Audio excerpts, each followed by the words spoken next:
그래서 나타보면 공만 종목부터 그리도 많은 공만 종도리세. 근데 해, 만 종도리세, 막 그놈 만기부기 티부기 어려운 거야. 너때다. 막 야도 맘을 내부기니. 치다 빵간다 간느래봐. 치부 간느 보면 도프로. 어떻게 되면 스님 파티시 많이 떠오대. 바로 그거가 너 파티시 체만이 야로 노래. 데모크라시 닉시 전을 이타버네봐. 혼마디 다르네 미카르나디 간나 하비르 오하이리. 데모크라시 레이타버니나. 그리고 mamma 에어포트 가서 많이 보는 하죠. 에어포트 BJP 리더를 묻혔다. 그러기는 아시 잘리시 그러기는. 하이드나 거기 마토리 있다는데 하이비 안 들고 이게 페이퍼나 뉴스페이퍼나 항문두디 항문토이 아이나 그리고 뭐 포지션 아무를 내려디 만이는 아시 잘리시 그러기는 아무시 또저 감시 항문토에 봐. 아이나 마루 오이데비가 이건데 단나다브네 뭐 પર만부. 아데 BJP 그 콩그레스 리더를 묻혔듯이 항배야 좀 뭐이다 항문두디 뭐이다 사선 빠이다 버니나 너 이제 그노기 그 엔지니어가도 간디 원톡배두기라 아이는 뭐이다 항배야 아두나 그건 모두기 담도 거의 다 단어가 홍채 타복을 이타보다구나 타복을 이타봐야 할 없어야지 아이는 프레자부 나트로가 거기 프레스 메디아부 그 줄을 이타보이나 칸마디 좀돼 아두나 타보다 아두나 죽기 레리버 매암체도 잘라버니나 아미사도 나라버니나 박지기 완되게 그땅 태도가 능이 집어 감다고 봐 마시면 산을 가나본 톡보내야 봐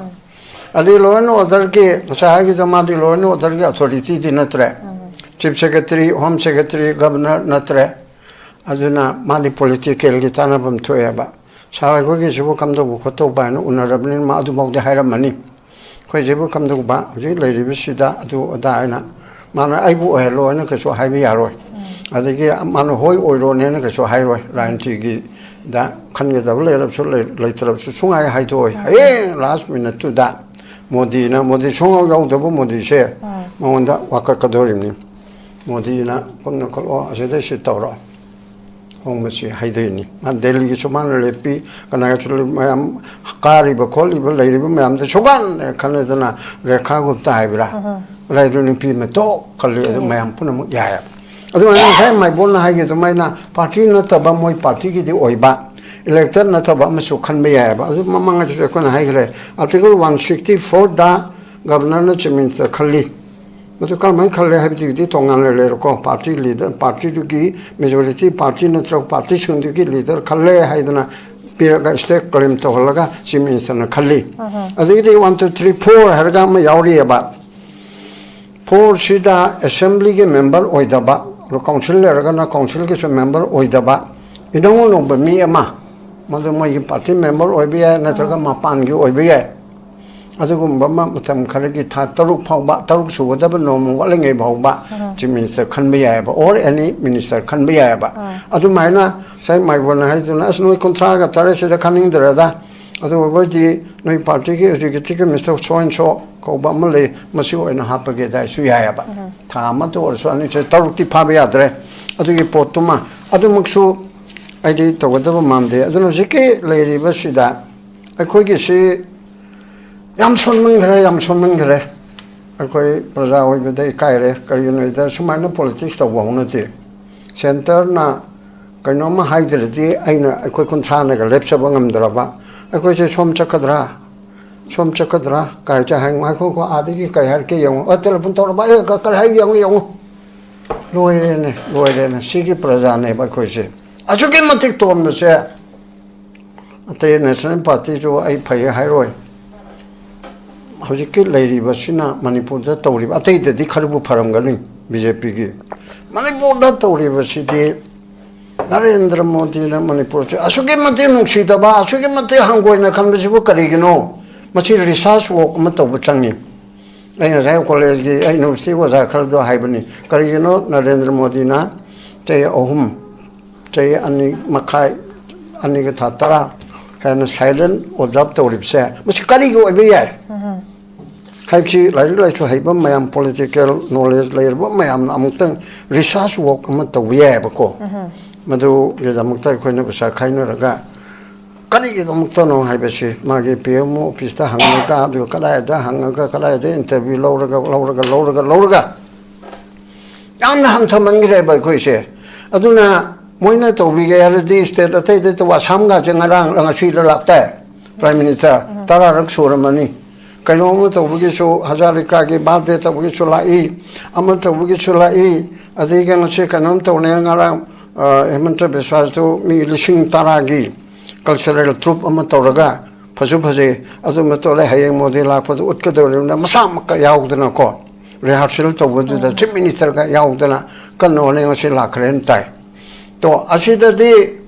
Tara Kulakpa, Azuka Prithivigi Mapum Punamagasida, Tagi Arapase, Prithivigi, Hanjana Janazagre, square kilometer, Lag Animakaya Hebra, Home Hebra, subject to correction. Masigi, Akanona Hibernity, MCG, leader Parliament Hagibani. पृथ्वी था भागे अरप kilometre lakh क्या सिगी सरुक से माने पृथ्वी तो कोई रहेगा accept Manipur नतना India की मफम क्या तो कोई रहेगा मणिपुर से मान हुंदोएगा असिवदी करिनोमा मणिपुर प्रजा सिंह बीजेपी याउना ते याउना खन करी मक्की नोस मायना अखोगी मपी मपा ओइरिबा भारत पुनमक्की फननब खल्लिबा मपी मपा अमना मणिपुर तो सुमाय येंगसे करिगिनो कनाम तो खनदेबा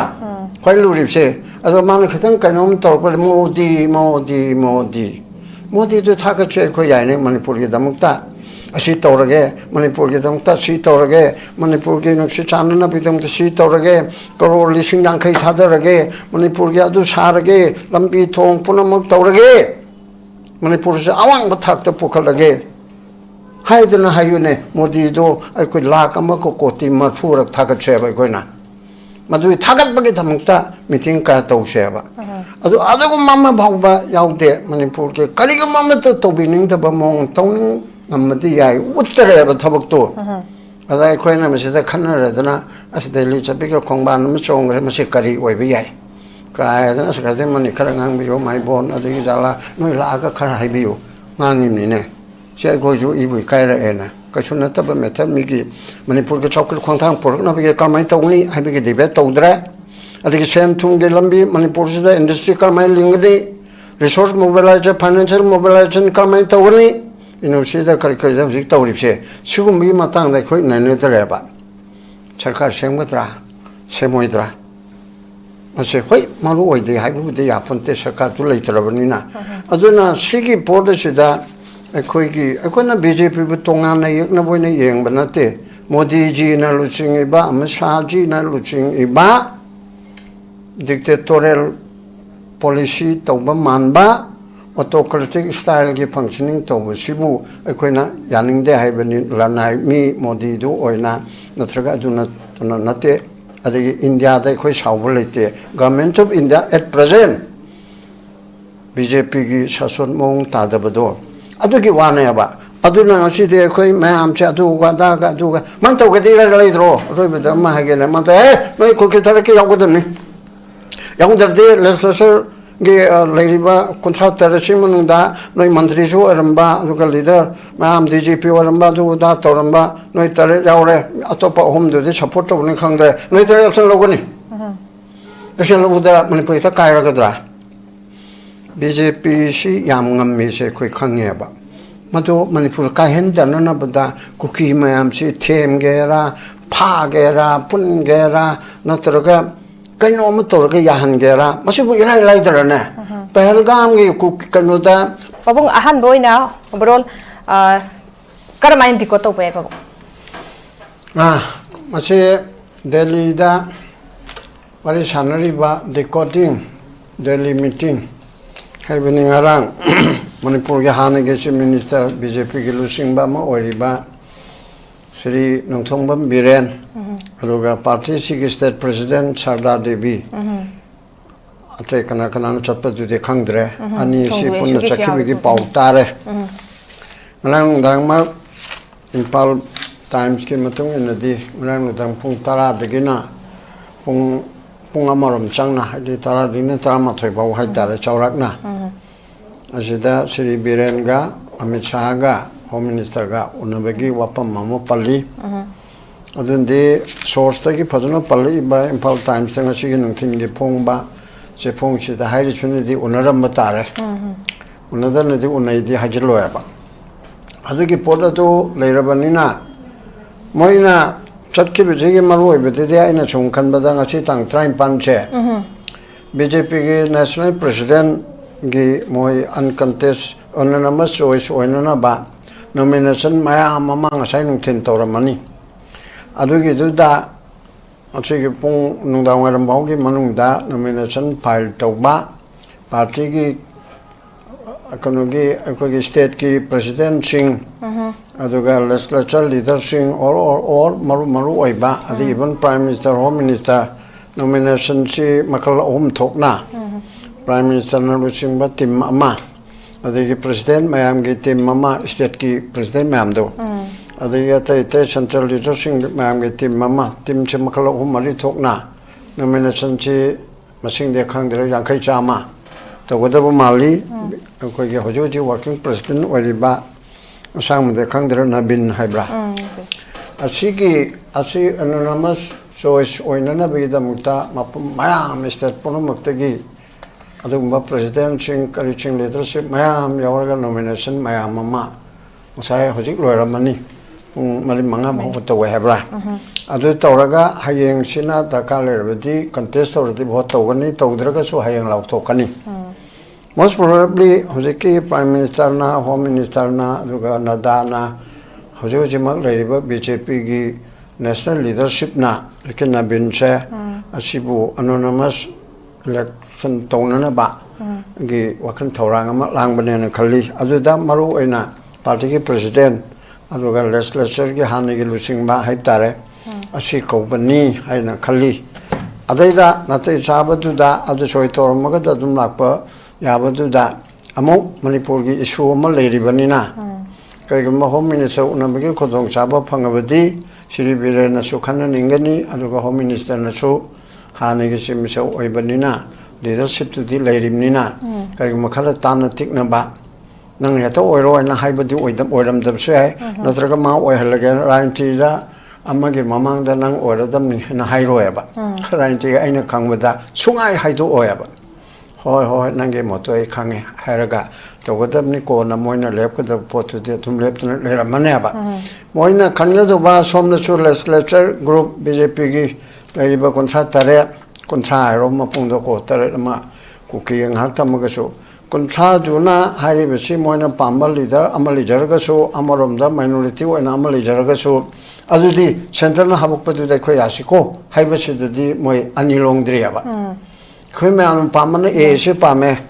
ꯑꯗꯒꯤ Bꯁꯤꯅ ꯈꯔ ꯌꯥꯝꯗꯕ ꯃꯤꯅ ꯄꯥꯝꯃꯦ ꯑꯗꯨꯕꯨ ꯁꯦꯟꯇꯔꯅ ꯍꯥꯞꯄꯕꯗꯤ ꯃꯌꯥꯝꯅ ꯄꯥꯝꯃꯤꯕ Aꯁꯤꯗ ꯑꯣꯏꯔꯕꯁꯨ ꯌꯥꯔꯦ ꯄꯥꯝꯗꯕꯗꯨꯗꯤ ꯌꯥꯔꯦ ꯅꯠꯇ꯭ꯔꯒ ꯏꯇꯣꯞ-ꯇꯣꯞꯄ ꯑꯃ ꯇꯧꯔꯁꯨ ꯃꯣꯏꯗꯤ ꯏꯇꯣꯞ-ꯇꯣꯞꯄꯁꯤ ꯇꯧꯒꯜꯂꯦꯕ ꯗꯦꯜꯂꯤꯒꯤꯗꯨ ꯍꯥꯟꯅ ꯀꯥꯗꯅ ꯂꯩꯕ ꯈꯣꯠꯄ ꯇꯧꯔꯤꯕ ꯃꯌꯥꯝ BJPꯒꯤ ꯑꯗꯨꯗ ꯇꯧꯗꯦꯕ ꯏꯅꯧ ꯅꯧꯕ ꯅꯨꯄꯤ ꯑꯃꯗ ꯔꯦꯈꯥ ꯍꯥꯏꯅ ꯑꯃ ꯊꯣꯛ ꯍꯥꯞꯄꯤꯕꯁꯦ ꯑꯗꯩ ꯀꯔꯤ ꯂꯝꯅꯣ ꯑꯃꯁꯨ ꯑꯗꯨꯝ ꯏꯅꯧ ꯃꯌꯥꯝꯅ ꯑꯁꯥ ꯇꯧꯅꯕꯗꯨ ꯇꯧꯗꯗꯅ ꯏꯅꯧ ꯅꯧꯕ ꯑꯃ ꯊꯣꯛꯀ ꯄꯨꯁꯤꯜꯂꯦꯕ ꯁꯤꯗꯁꯨ ꯑꯗꯨꯝ ꯑꯣꯏꯕ ꯌꯥꯔꯤꯕꯅꯤ ꯑꯗꯨꯅ ꯑꯗꯨꯒꯨꯝꯕꯒꯤ ꯃꯑꯣꯡꯗꯨꯗ ꯀꯅꯥꯅ ꯑꯣꯏꯒꯗꯒꯦ ꯍꯥꯏꯕꯗꯨꯗꯤ ꯃꯣꯏ ꯄꯨꯝꯅꯃꯛꯅ ꯍꯥꯏꯔꯦ ꯅꯦꯁꯅꯦꯜ ꯂꯤꯗꯔꯁꯤꯞꯅ ꯑꯩꯈꯣꯏꯗꯤ ꯅꯦꯁꯅꯦꯜ ꯄꯥꯔꯇꯤ ꯑꯣꯏꯕꯅꯤꯅ ꯅꯦꯁꯅꯦꯜ ꯂꯤꯗꯔꯁꯤꯞꯅ ꯂꯦꯞꯆꯒꯅꯤ ꯍꯥꯏꯕ ꯄꯣꯠ ꯑꯃ ꯑꯩꯈꯣꯏꯅ ꯄꯦꯟꯗꯕꯅ ꯑꯃꯅꯤꯀꯣ ꯑꯩꯈꯣꯏꯒꯤ ꯔꯥꯖꯅꯤꯇꯤ ꯗꯣꯜꯁꯤꯡ ꯅꯦꯁꯅꯦꯜ ꯑꯣꯏꯔꯣ ꯔꯤꯖꯅꯦꯜ ꯑꯣꯏꯔꯣ ꯇꯧꯕꯁꯤꯗ ꯄꯥꯔꯇꯤꯒꯤ ꯂꯤꯗꯔꯁꯤꯞ ꯑꯃ ꯈꯟꯕ ꯑꯁꯤ ꯗꯦꯃꯣꯀ꯭ꯔꯦꯇꯤꯀꯦꯜꯂꯤ ꯌꯦꯡꯉꯒꯗꯤ ꯍꯣꯏ ꯅꯦꯁꯅꯦꯜ ꯄꯥꯔꯇꯤꯅ ꯈꯟꯒꯗꯕ ꯂꯩꯔꯕ ꯐꯥꯎꯗ ꯁ꯭ꯇꯦꯠꯁꯤꯒꯤ ꯃꯣꯏꯒꯤ ꯁꯦ ꯑꯃ ꯑꯩꯈꯣꯏ ꯃꯌꯥꯝꯅꯗꯤ ꯁꯤ ꯈꯟꯅꯔꯦ ꯁꯥꯔ ꯁꯤ ꯇꯧꯕꯤꯒꯗ꯭ꯔꯥ ꯇꯧꯕꯤꯔꯣꯏꯗ꯭ꯔꯥ ꯍꯥꯏꯕꯗꯨ ꯇꯧꯔꯒ ꯇꯧꯒꯗꯕ ꯑꯗꯨ ꯐꯥꯎꯕ ꯉꯝꯖꯗ꯭ꯔꯦꯕ ꯑꯗꯨꯋꯥꯏꯗꯅ ꯑꯩꯈꯣꯏꯅ ꯌꯥꯝ ꯅꯨꯡꯉꯥꯏꯇꯔꯤꯕꯁꯦ ꯅꯦꯁꯅꯦꯜ ꯄꯥꯔꯇꯤ ꯑꯃ ꯑꯣꯏꯔꯒ ꯁ꯭ꯇꯦꯠꯀꯤ ꯂꯩꯔꯤꯕ ꯃꯦꯖꯣꯔꯤꯇꯤ ꯂꯩꯔꯤꯕ ꯃꯈꯣꯏ ꯃꯌꯥꯝꯁꯤꯅ ꯑꯩꯈꯣꯏꯒꯤꯗꯤ ꯁꯤ ꯇꯧꯔꯅꯤ ꯍꯥꯏꯕ ꯉꯝꯖꯗꯕ ꯑꯗꯒꯤꯗꯤ ꯃꯣꯠ ꯈꯦꯠꯅꯔꯝꯅ ꯁꯦꯟꯇꯔꯗ ꯇꯧꯔꯣ ꯍꯥꯏꯕꯁꯨ ꯌꯥꯏꯀꯣ ꯑꯗꯨ ꯍꯥꯏꯔꯕꯁꯨ ꯃꯁꯤ ꯑꯊꯨꯕ ꯃꯇꯝꯗ ꯇꯧꯔꯣ ꯑꯩꯅ ꯍꯥꯏꯒꯗꯕꯁꯤ ꯃꯅꯤꯄꯨꯔꯒꯤ MLA ꯑꯃꯠꯇꯅ 38ꯁꯤꯅ ꯍꯥꯏꯕ ꯇꯥꯏ ꯔꯨꯂꯤꯡꯒꯤ BJPꯒꯤ ꯑꯁꯤꯅ ꯁꯦꯟꯇꯔꯗ ꯁꯤꯁꯤ ꯇꯧꯔꯒ ꯃꯁꯤꯃꯗꯤ ꯌꯥꯍꯧꯋꯤ ꯁꯤꯃꯗꯤ ꯌꯥꯅꯤꯡꯍꯧꯗꯦ ꯑꯩꯈꯣꯏꯅ ꯄ꯭ꯔꯣꯄꯣꯖꯦꯜ ꯇꯧꯕꯗ ꯁꯤꯃ ꯇꯧꯋꯤ ꯁꯤꯃ ꯇꯧꯗꯦ ꯁꯦꯟꯇꯔꯗ ꯀꯔꯤꯒꯨꯝꯕ ꯑꯝꯇ ꯍꯥꯏꯕ ꯉꯝꯗ꯭ꯔꯦꯕ ꯑꯩꯈꯣꯏꯅ ꯄꯥꯝꯃꯤꯕꯗꯤ ꯍꯥꯏꯗꯤ ꯃꯌꯥꯝ ꯌꯥꯅꯒꯗꯕꯗꯣ ꯍꯥꯏꯔꯣꯅꯦ ꯑꯩꯈꯣꯏ ꯁꯦꯟꯇꯔꯅ ꯂꯤꯗꯔꯁꯤꯞꯁꯤ ꯂꯧꯕꯗꯣ ꯑꯩꯈꯣꯏ ꯌꯥꯅꯔꯦ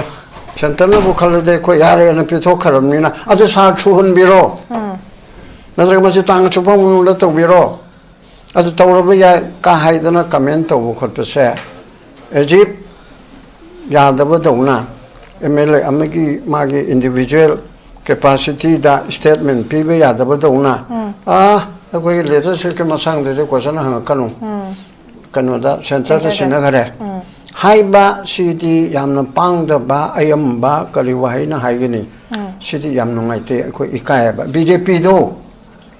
अखोने याउदरसो म तौदरसो मणिपुर गिनाबा आइगिसु यावेबा कांग्रेस तो मणिपुर गिने आइगिसु यावेबा सीपीआई दो मणिपुर गिने एमपीपी दो मणिपुर द लैरिबा नेशनल लेवल द लैरिबा मणिपुर द लैरिबा पार्टी पुनमक छे प्रजा पुनमक की सरुक यावेबा मोइना राइंटे तौबदो मोइ मी लाखरद सिनिगिबनि लिसिंगरद सिनिगिबनि बीजेपी गाय मेंबर ओइदे कांग्रेस गाय मेंबर ओइदे अदुना I have nothing to say हाइबि आब्रो आइगि दमक्तन नत्रो मणिपुर प्रजामु ओइना अखोगी दमक्ता कांग्रेस नो ओपोजिशन ओरिमनि अखोगी दमक्ता बीजेपी ना मेजॉरिटी ओइबनि ना शासन पाइरिमनि अदु मोइ खक्तेगी नतेबा अदुना अदुगुम्बा पोट अदुदा मोइना हाइबम थोकपा तबम थोकपदो तौदना इजिप्ट मपुद सिनगरे मिनाइसना आई मपुना थौदारक्तरदि यारो हाइबिगे टाइप तौबदुदि अखो इकाय खर सोनमल लाकमलेबा अखोइना नाहंगै चैरिब खोंलिब लाउलिब कंस्ट्रक्टिव क्रिटिसिज्म नेबसे अखोइना अफबदु तौने निंबदगी चे इमुंगदा हारगा इचा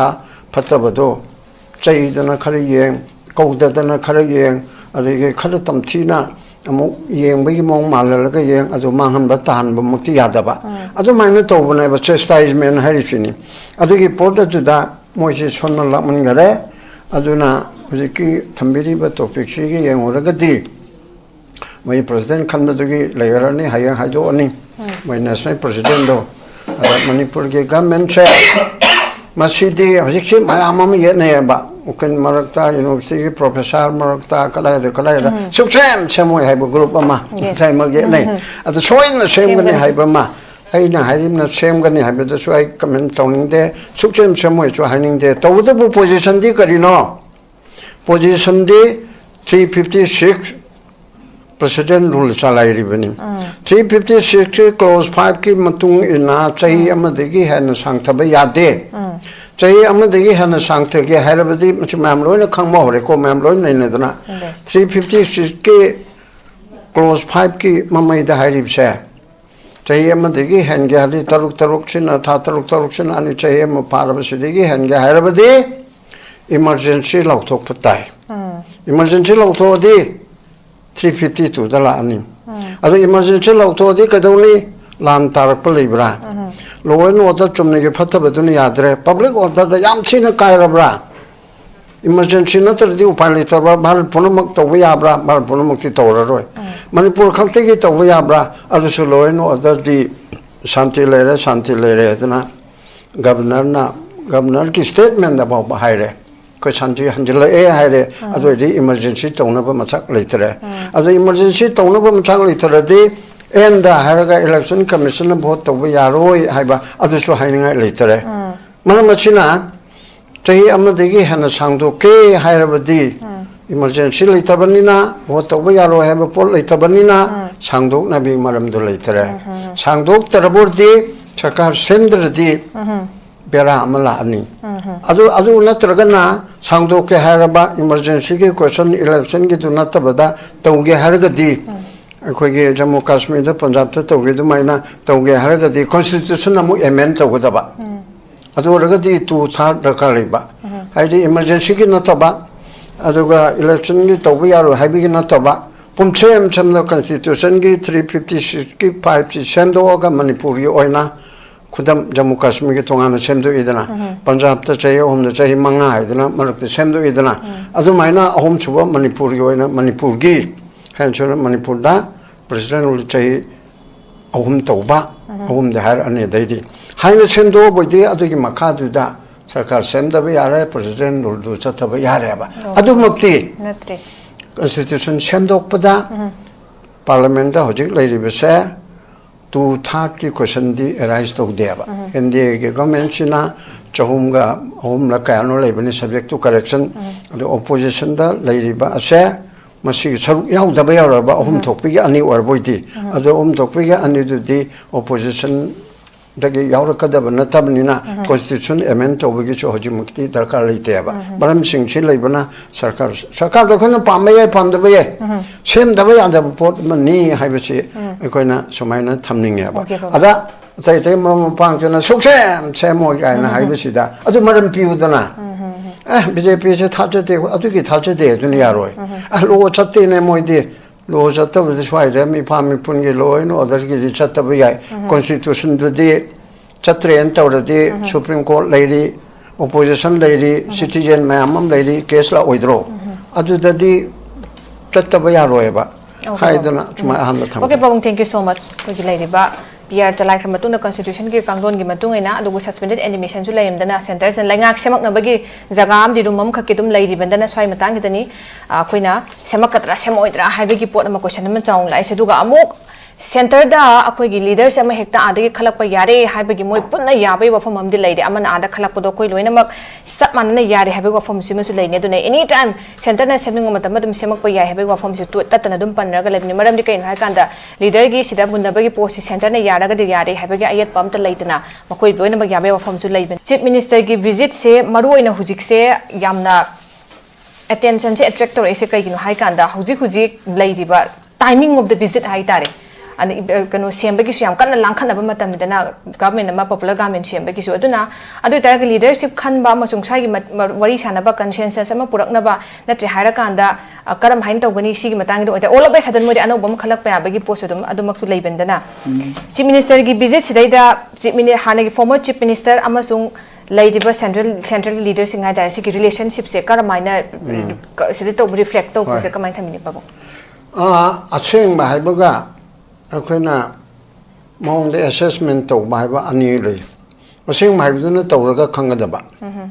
aduna aseng mai du di khodak ta di to roi da banina madubu nei na ba do with logical conclusion yes nei na wi ya ba ma bot ka ga dra ka roi dra nei nei ri dna ada maram cha ba de pir ga ma ka roi ade ka de ade maram cha han dra ga di adum soidana adu naina bhaiba che ga aseng bhaiba che khane ba do kana go mane he aseng made na tabani na aseng man na tabagi ni na naina ri che seng ga di ma do khan gre har ga lore ba adu ja naina ri che chum utopia no ena bhab na sar ga naina ba ya maram pi ga dam na ba sema ka du maram kari gi sema oi do na maram kari gi hari ba ani che na tabada atop maram soli li tabada ame ta to sel oya ba 쳔주 쳔바 아주 쳔주 쳔다바 하비드디 야로이다나 아두나 로지컬 컨클루전 아두네 바 코나 타나립시 홀지케 거립시 호이테 수미에만 타갈레 XCMC 내셔널 에듀케이티브 멤버 오이바 말레 아이가 호이타 강만이 서브젝트 투 커렉션 아두나 파티기 프레시덴트 스테이트 코딩마키 프레시덴트 ada state khuding ma ke legislature leader han oiramidana ko CMC moiti akoi convention oina party ki chimi chawarak pa mi ama national executive te one national executive chimi chama ga kana sabani chap chap di hangre adura ma national executive nina chatpam thokpa kari tawdri ba national executive phamdori ba kari tawna ba party ki chap chap president khanna ba sai ki nabin haise masi national executive na tawreraga board to the akoina de maming de gina haibia kalam contest of do na termina congress ke de kharge ga ko sachi tharur ga to nei dra sidade prime minister home minister or national leadership na thagal liba project or working president oina thamuk animu oheleraga project or kalam ye loya ba BJP gi di mana akona cho khatang dictatorial oiba party ni hairipse ab moi pulap bi araga budi amani dana adugi nomination file to buda ma yaw da ya de ba asima aduna kali ge cho chatpano khotpano di asima ni khana derche hayeng bot to de ne ba contest oraga di tatra ma panche adu contest oroi da banina hayeng law to ko de ne ba aduna adugi dam ta chatpani moi kali ge chatpano habido chatpasida aikogi prajasu aikogi government chu aikogi politician singsu loi na sonmin na banina kesu na ta ma khongman chong mai mi kari no ma khongman chong do ripse na khoni he ma chong do ripse ma kano mang ki bagi thi bagi oram ga na te da ma ya du ma ma lei bagi ni achida pangkan da khanna re ba sibu khanna bom thopro otai te national party mai to de ba ko ga no party chi chairman ni garo loire democracy निची जन लेतबने बा हुनमति तारने मी खरनति कन्न हाबिर ओ हाइरी डेमोक्रेसी लेतबनिना करिगमा एयरपोर्ट ngасai माइबोन हाइदो एयरपोर्ट बीजेपी के लीडर म चत करिगनो असि चले से करिगनो हायदना कोई मथौ लेतबदे हाइबि आद्रे को मी पेपर ना न्यूज़पेपर ना हंगबदुति हंगबन थोए अइना करिगमा पोजीशन अम लेरदि मनि नंग ना सि चले से करिगनो मसे तौरसे गमसे हंगबन थोए बा अइना मरु ओइदबे ga ingonda tanadabne ba parman bu ada BJP अरुको कांग्रेस लई कांग्रेस लीडर म चतपसु हंगबया जो मोइदा हंगबदुदि मोइदा शासन पाइदबनिना नोइचे कनोगे के इंजीनियर का जो गांधी ओथोकपदुगिरा आइना मोइदा दे हंगबया अदुना अकोन मदुगी तमदा कोइता तानरगा हंसे थबक लेतबदौना थबक लेतबना हाइरुसु यादे आइना प्रजाबु नत्रगा कोगी प्रेस मीडियाबु कछु लेतबोइना खनबदि चुमदे अदुना तबदा अदुना छुकी लेरिबो मयाम से चलबनिना अमिसादु नरबनिना पार्टी की वादी के खतंग थैदोगा नंगी सिबु कमदौबा असि मसि मसान खनबन थोकपनेबा अदि लॉ एंड ऑर्डर के सहायक जमादी लॉ एंड ऑर्डर के अथॉरिटी दि नत्रे chief secretary home secretary governor नत्रे अदुना मादी पॉलिटिकल की तानबम थोएबा सहायक के सिबु कमदौबु खतौबा न उनरबनि मा अदु मौदे हायरमनी कोई जेबु कमदौबा जे लेरिबिसिदा अदु अदायना माना आइबु हेलो न कसो हाइबि यारोय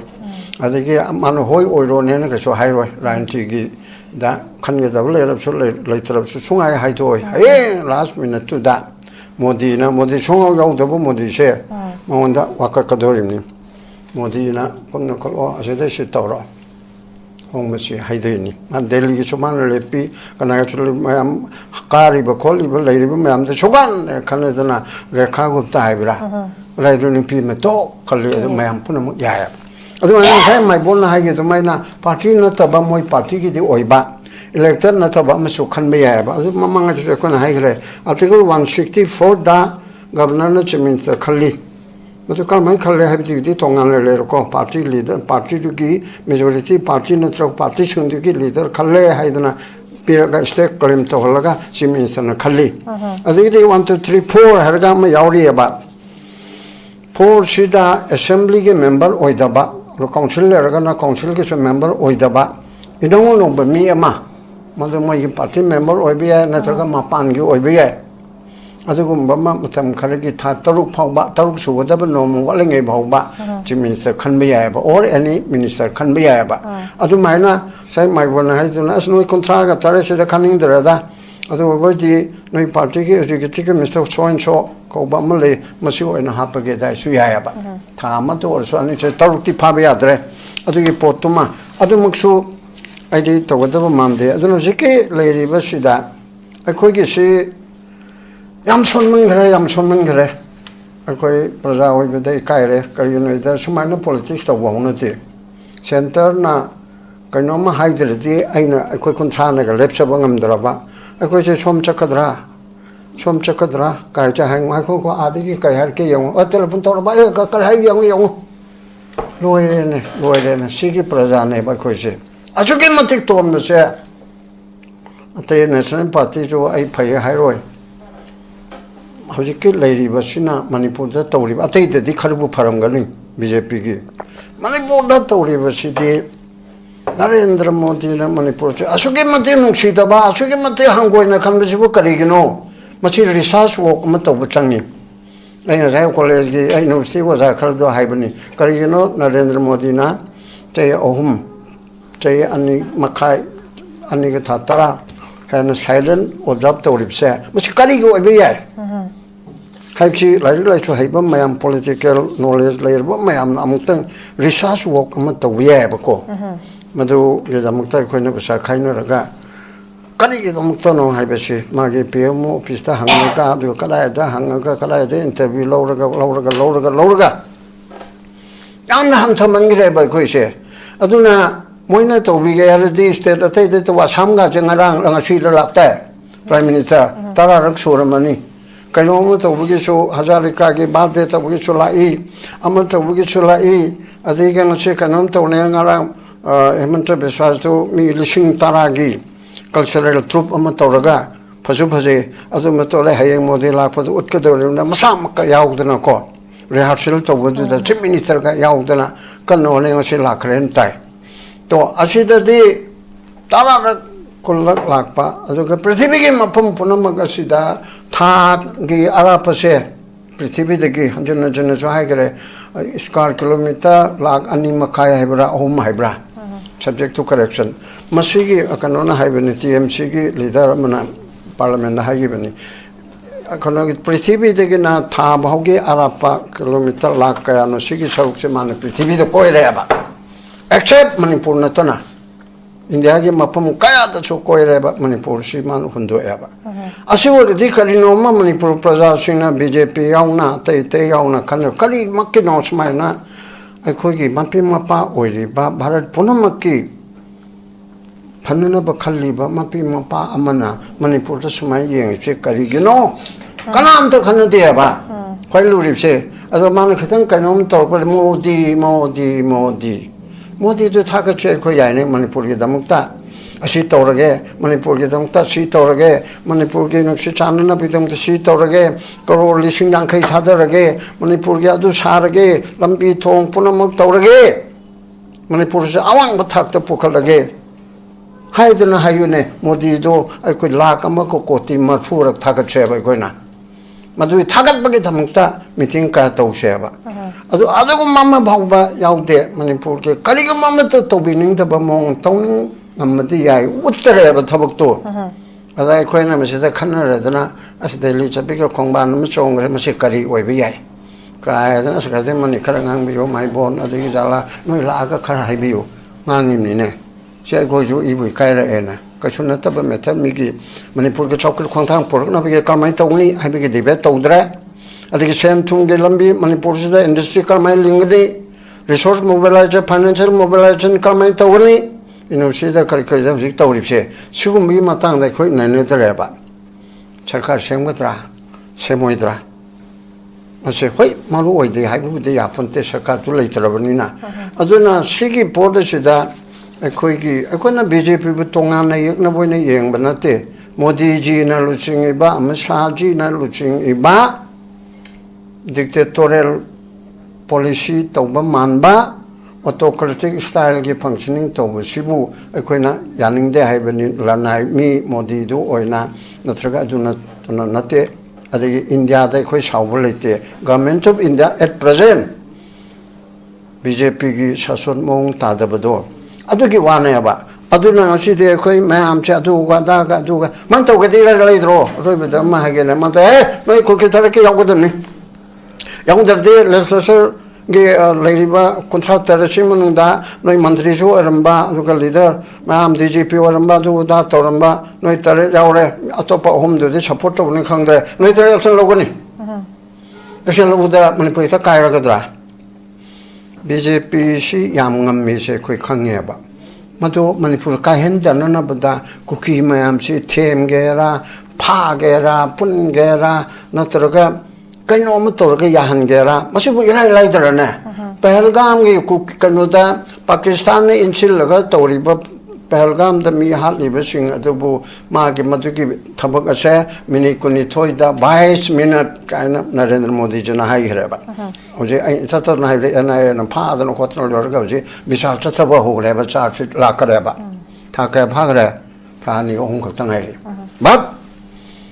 कोई तौदेबा नरेंद्र मोदी ने तौगे नाहरदी असद ngमोइदा गायना कना खना बेर कई मान तौरो यारदि ngमरोइना तौरो यारदि सोंगाम ngमोइ तौनी यारदि माना अकन बा फोर्स सिजनरगा तब येस नरांग नहान खतंग थागत पे याबन तौरे कांगपोकपीदा चुरचांदपुरदा हेलीकॉप्टर अदि एयर स्ट्राइक अदुमुक मी फाबो खतदि तादे मोइगी संगर मै थादो मी हाबदि ताय अदुस होरकपा मोइना अदुस वेलकम तोएबको अमुक करिगम ममदो तोबिदे ना हाइबदो प्रेसिडेंट उलदा सरकार सेममदाइगी ओइरिबरा असेंबरा सेंगदबरा खरा अखोइना चिंगतम खाइबदे नते भेली द तोइ भेली गी लालौमने हाइबो मयाम चिनते गे अनि फाबा ओम फाबा मरि फोजोगलाइ सो याउदबा लालौ तो वाबा खने खंगत पनते आराम न तोरदि फाउ ꯑꯗꯨꯃꯥꯏꯅ ꯆꯤꯡꯗꯁꯨ ꯇꯧꯅꯩꯅ ꯍꯥꯏꯕꯗꯒꯤ ꯉꯔꯥꯡꯗꯤ ꯇꯧꯕꯒꯤ ꯈꯔ ꯎꯠꯂꯛꯄꯗꯣ ꯑꯗꯨ ꯐꯥꯎꯕꯗꯤ ꯐꯩꯌꯦꯕ ꯑꯗꯨꯝꯍꯥꯏꯅ ꯇꯦꯔꯣꯔꯤꯁ ꯑꯦꯛ ꯇꯧꯔꯤꯕ ꯖꯦꯔꯣ ꯇꯣꯂꯔꯦꯟꯁꯅꯦꯕ BJPꯅ ꯄꯥꯝꯃꯤꯕꯁꯦ ꯚꯥꯔꯠꯀꯤ ꯃꯅꯨꯡꯗ 2026ꯁꯤꯗ ꯇꯦꯔꯣꯔꯤꯖꯝ ꯍꯥꯏꯕꯁꯦ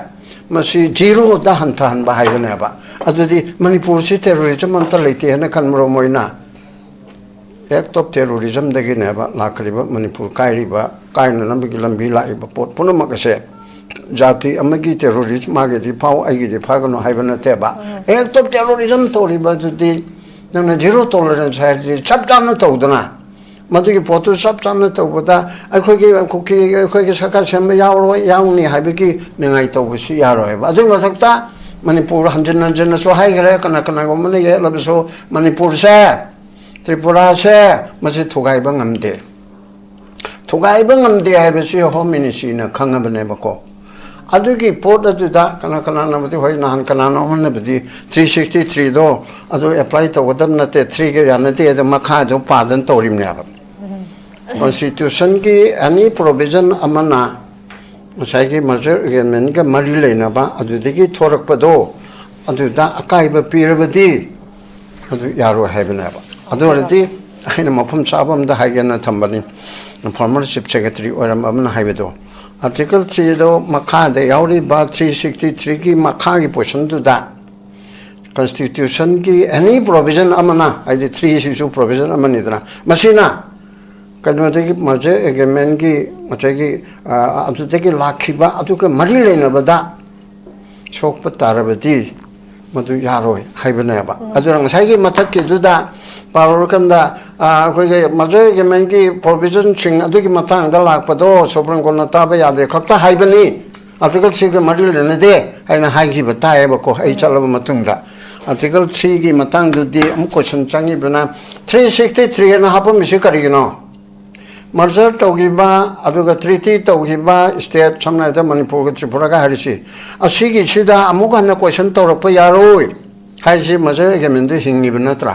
सी क्वेश्चन ने को हिंदे हिंगी मजे गेमेन दु हिंगबना अदुगा मरि लेनबा केस थारकनु हाइबनेबा अदु मजे गेमेन हिंगबा ओइरबदी मसिगी मतंगदा सुप्रीम कोर्ट क्वेश्चन तौबा यारोय हाइना हापिसी करिगिनो Okay, Papa. Ma, haidi 363 happen me say. Mazar gamen tawgraba chinga de matat khare. Okay. Aina haira bodi 363 de happen moeba. 363 ki provision amma habi ibse. Manipur ga Tripura ga channa ba habi ibse karigino. Asine aina mayam yening ba khara da aina hangibse. Okay, Papa. 363 amma safeguard tawba amma habi se karigino. Chi thugai khaibe lakpada masigi marile na ba मचाक चिंगदो question तोरप यारो हाइबनेबा okay भाई अदुबा आइना हाइबचिनो final नतेको आई एम नॉट अथॉरिटी आइगी रीडिंग दा सिने हाइना माइना खले थैंक यू ओके याम नुंगाइजे पपुंग याम फजन थंबिदे